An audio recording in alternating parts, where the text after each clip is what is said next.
ひったくり事件についてあなたのお父さんに聞きたいことがあるんです。ひったくり？父がですか？そうです。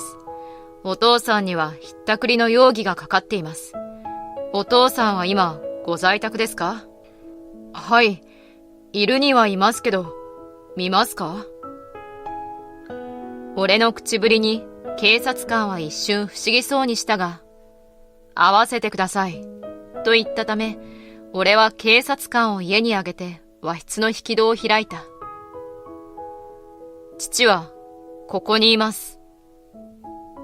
そこにいる父の姿を見て警察官は愕然とした。時は数ヶ月前に遡る。俺の名前は富永俊介、大学4年生。大手企業に就職も決まり安堵していると言いたいところだが、まだ迷っていることがある。それは父が経営している会社を継ぐべきかどうかだ。俺の父は町工場の社長をしている。幼い頃は町工場を継いで父のような社長になりたいと思っていたが、そんな思いは反抗期を迎えた頃には消えていた。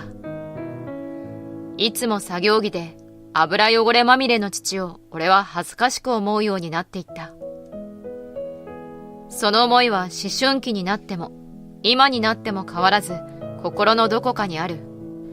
成人してバイトもする中で働く大変さを知ってからは、多くの職員とその家族の生活を抱えて働く父を尊敬する気持ちが生まれはした。だが、どうしてもスーツを着てバリバリ働くサラリーマンの方がかっこいいのではないかという思いが拭えなかった。そんな父と一緒に買い物をしていたある日のことだ。後ろから不意に、富永と呼ばれて、俺と父は一緒に振り向いた。そこにいたのは父と同年代風の男性だった。山本か。久しぶりだな。その山本さんとやらは父の高校の同級生らしい。スーツを着た山本さんはちょうど営業の外回りをしているところだったそうだ。自分は有名な大手企業に勤めているということを明かしてから、山本さんは父に、お前はやっぱり家業を継いだのかと問いかけた。ああ、そうだ。今もなんとかやってるよ。あの汚くて小さくて汚い町工場だろ。あんなところの社長なんて良くなったよな。しかも高卒でなんてありえないだろう。本当にお前は惨めったらしいな。山本さんの言葉に俺はぎょっとした。あの町工場は祖父が立ち上げたもので、父は二代目。高卒で継いだことも知っていたが、まさかそれをバカにする同級生がいるなんて考えもしなかった。山本さんは黙って微笑んでいる父に続けた。んで、お前は父親の町工場を大きくできたのか？高校の時に会社を継いででかくするって言ってたろ？いや、残念ながら経営センスがなかったようだ。そんな夢は叶わなかったよ。はっはっは。お前なら仕方がないよ。手先は器用だが頭は良くなかったもんな。でも会社を潰さなかっただけ良かったんじゃないか？お前みたいなやつは会社を潰してるんじゃないかって思っていたんだ。豪快に笑う山本さんは父の肩をバシバシと叩いてから、俺は仕事の続きがあるからまた今度の同窓会でと言って去った。言いたい放題言われていた父はちょっと気まずそうに、じゃあ行こうかと言って買い物を再開するために歩き出した。俺はこの時何も反論せず、ただ言われっぱなしだった父の仕事はやはり馬鹿にされるものなのだと感じた。父の会社を継ぐか、大手の有名企業にこのまま就職するか、その天秤は大手の有名企業に就職する方へと大きく傾いた瞬間だった。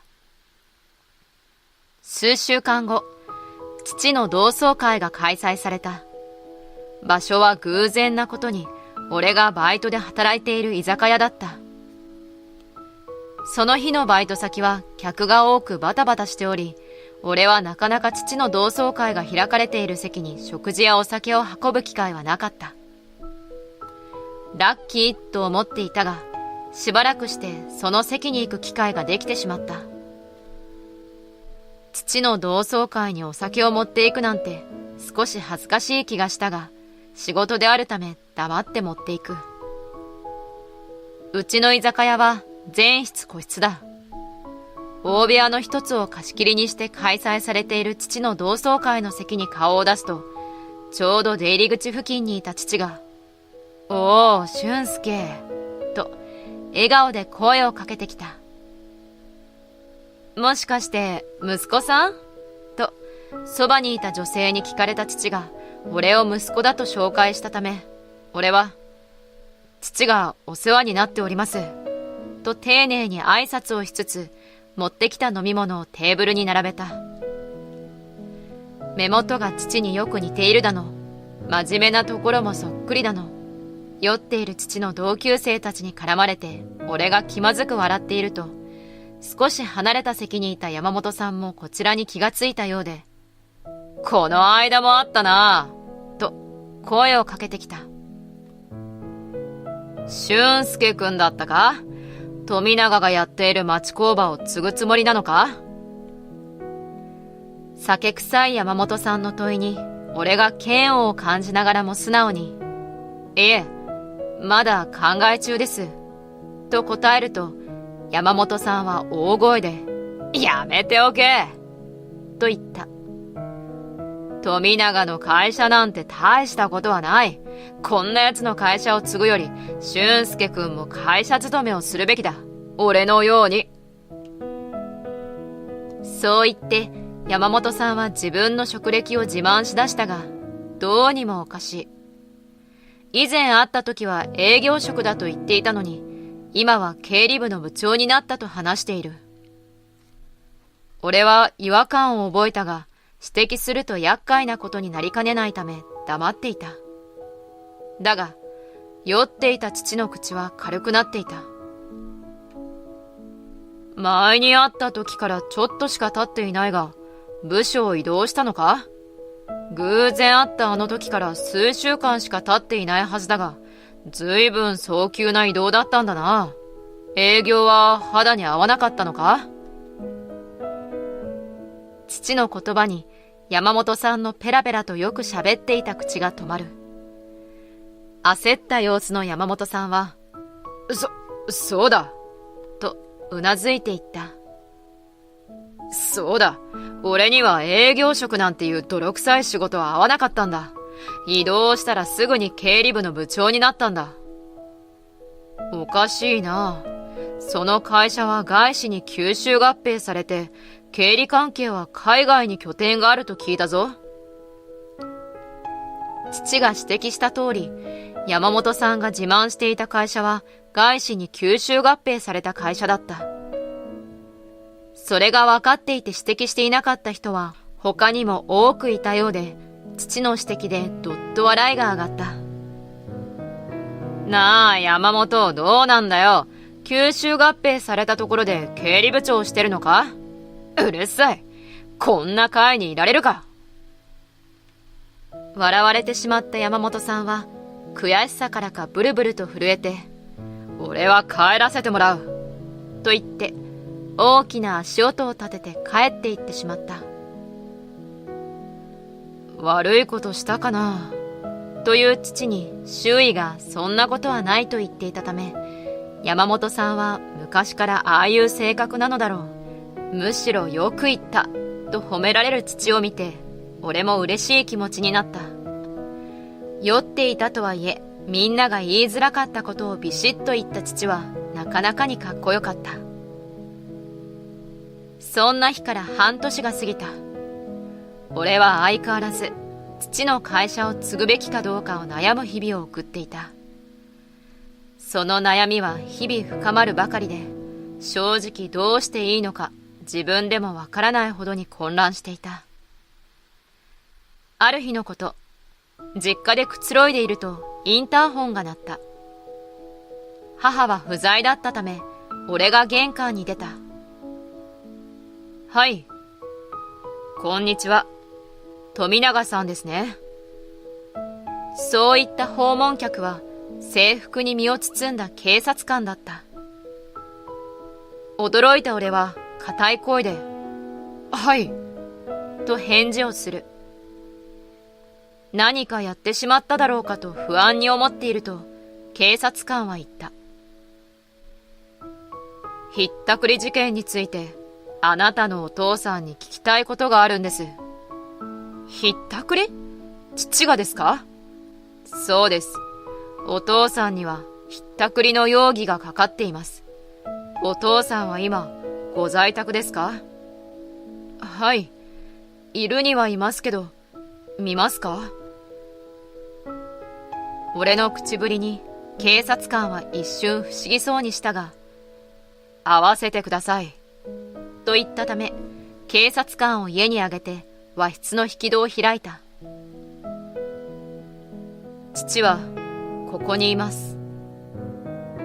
そこにあるのは仏壇と父の遺影だった。ぎょっとして固まっている警察官に、俺は父が交通事故で他界したことを告げた。それは、なんというか、ご愁傷様です。と言ってきた警察官に、俺は尋ねてみる。父はひったくりをするような人ではありませんでした。誰が父をひったくり犯だなんて疑っているんですか？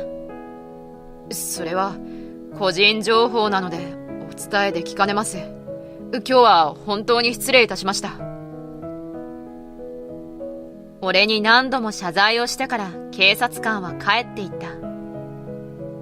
一体誰が父にひったくりの容疑をかけたのか。俺はもやもやとしていたが、その答えはすぐに分かった。数日後、俺は父がいなくなった穴を埋めるために父の町工場で仕事の手伝いをしていた。今は母が父の代わりを務めているが、母はもう50代であり、父の仕事を少し手伝っていただけに過ぎない。父の穴を埋めるには心もとなく、俺が手伝いをしていた。そこに山本さんが押しかけてきたのだ。富永を出せ。ひったくったものを返してもらう。工場はかなり大きな機械音が響いているが、そんな音をものともしない声量で叫んだ山本さんに俺はびっくりしたが、びっくりしたのは俺だけではない。他の職員も手を止めて驚いている中、俺は山本さんに声をかけた。父はいません。じゃあ家か？すぐに呼び出してくれ。俺は君の父親にひったくりにあって困っているところなんだ。職員の中から、ひったくり？社長が？という疑問の声が上がっているのが聞こえたが、山本さんは腕を組んで譲らない。鼻息荒く、富永を出せと連呼している山本さんに、俺は尋ねた。父はひったくりをするような人間じゃありません。何かお間違いではないですか？いいや、あれは富永だった。富永はきっと大企業で働く俺を妬んで、カバンをひったくったんだ。幸い財布やらはその時持っていなかったからよかったが、まずひったくりをしたということが許せない。警察は役に立たんし、俺が直接来てやったんだ。富永に話をさせろ。ちなみに、ひったくりにあったのはいつ頃なんですか？それは、2週間くらい前だ。少し迷ってから言い切った山本さんの答えに、職員たちがざわつく。ざわめきに戸惑ったのだろう。キョロキョロしている山本さんに、本当に2週間前なんですね。と再度尋ねると、山本さんは俺のしつこさに切れたのだろ大声でわめき始めた。なんなんだ一体。何度も何度も確認しやがって。2週間前だと言ってるだろ。わざわざエリートである俺がこんな小さくて油臭い町工場まで来てやったんだ。早く富永に会わせろ。騒ぎ立てる山本さんに俺は胸の奥がカッと熱くなるのを感じた。父の職場で父の仕事や職員たちの仕事をけなすような発言をした山本さんも許せなかったが、まずひったくりの罪を父に着せようとしていることが一番許せなかった。父は1ヶ月前に交通事故で亡くなっているので、この場には来られません。はっきりと俺が告げると、山本さんは鳩が豆鉄砲を食ったような表情で、は？と言った。俺は続ける。1ヶ月前に亡くなった父がどうやってひったくりなんかするんですか？本当はひったくりになんて会ってないんじゃないですか？山本さんが嘘つきであることは先日の同窓会で分かっていること。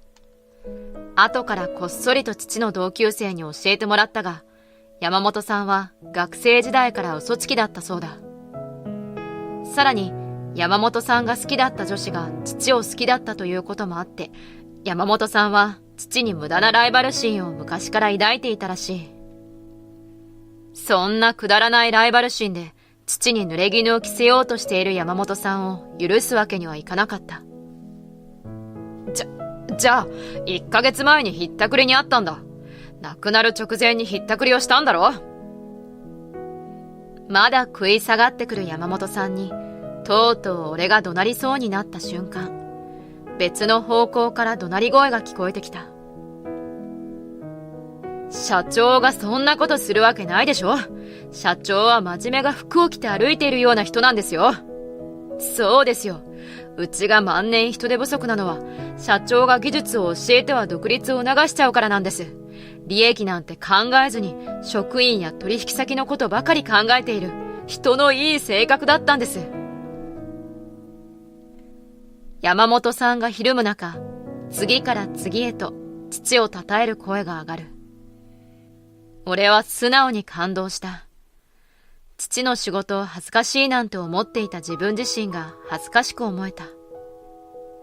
父は職員たちに尊敬され、こんな状況でもかばってもらえるほどに愛されている社長だったのだ。工場中から上がる父を擁護する声に山本さんは涙目になっていく。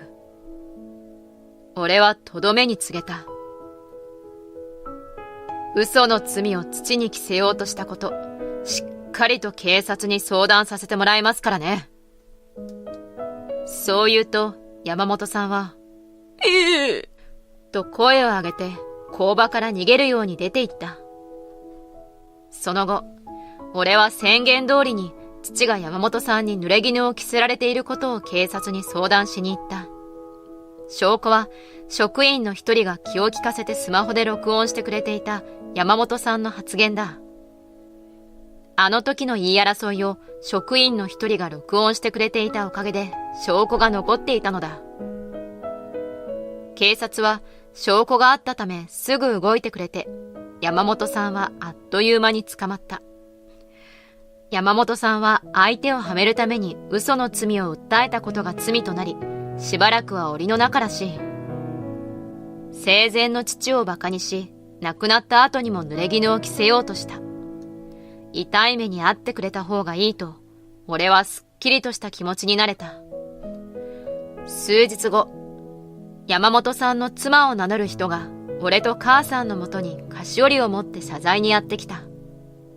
俺が山本さんが父に罪を着せたのは同窓会でのことが原因だったのか尋ねると、山本さんの妻はため息をこぼして教えてくれた。そうですね。同窓会で痛いところを突かれたことが原因だったみたいです。実は山本さんは元エリートであり、会社はクビになってしまっていたらしい。転職活動もしていたがうまくいかず、そんな時に会ったのが俺と父だったそうだ。エリートであることに固執していた山本さんは嘘をついたが、酔っ払った際には整合性のない嘘をついてしまい、恥をかいた山本さんは父を恨むようになり、父に濡れ衣を着せることにしたそうだ。嘘つきのとんでもない理由に俺は呆れ果ててしまったが、山本さんの奥さんもそれは同じだったらしい。山本さんとは離婚するつもりだということを教えてくれた。山本さんには子供がいないらしく、これで本人が檻から出ても誰も待っていてはくれなくなるとのことだった。大学卒業後、俺がどうしたかというと、父の会社を継ぐことにした。父が亡くなったばかりで会社の経営が心配だったということもあるが、山本さんが嘘で父をはめた時に、父をかばった職員たちの声が忘れることができなかったから。俺もあんな風に職員たちから愛され、尊敬されるような社長になりたいと心から思えるようになったきっかけはあの事件だった。俺は経営学部に所属していたため、父が苦手だった経営の部分は何とかなるが、技術に関しては職員に教えてもらわなければならない。いろいろなことを職員たちは、息子さんのためならと言って教えてくれている。職員たちは父の思い出話もたくさんしてくれて、その度に俺は父の偉大さを思い知るのだった。父さん、あんた本当はめちゃくちゃかっこいい人だったんだな。生きてる間に気づけなかった自分が恥ずかしいよ。本当にごめんな。遺影に語りかける。仕事終わりの俺は油の汚れまみれだ。